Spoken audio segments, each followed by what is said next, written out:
بسم الله الرحمن الرحيم.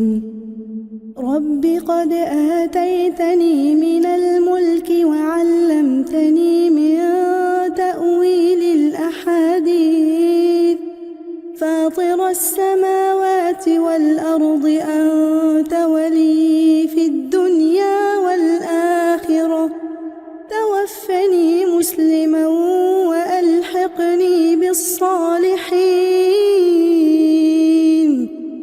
ذلك من أنباء الغيب نوحيه إليك وما كنت لديهم إذ أجمعوا أمرهم وهم يمكرون وما أكثر الناس ولو حرصت بمؤمنين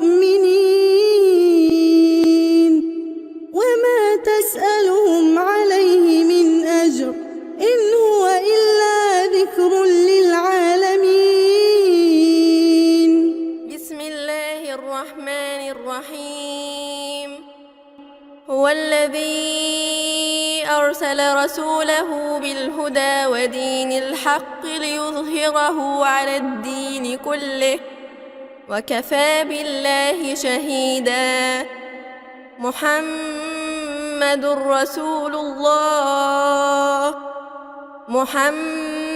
رسول الله والذين معه أشداء على الكفار رحماء بينهم تراهم ركعا سجدا يبتغون فضلا من الله ورضوانا سيماهم في وجوههم من أثر السجود ذلك مثلهم في التوراة ومثلهم في الإنجيل كزرع أخرج شطأه فآزره فاستغلظ على سوقه يعجب الزراع ليغيظ بهم الكفار. وعد الله الذين آمنوا وعملوا الصالحات منهم مغفرة وأجرا عظيما.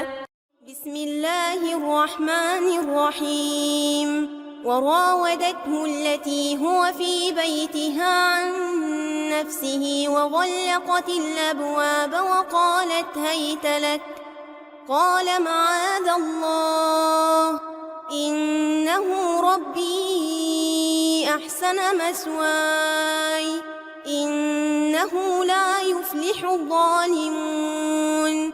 ولقد همت به وهم بها لولا أن رأى برهان ربه كذلك لنصرف عنه السوء والفحشاء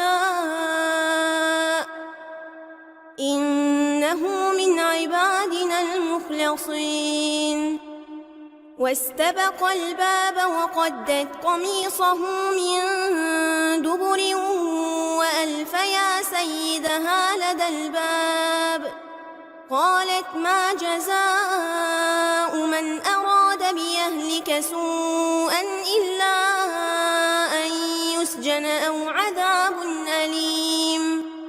قال هي راودتني عن نفسي وشهد شاهد من أهلها إن كان قميصه قد من قبل فصدقت وهو من الكاذبين.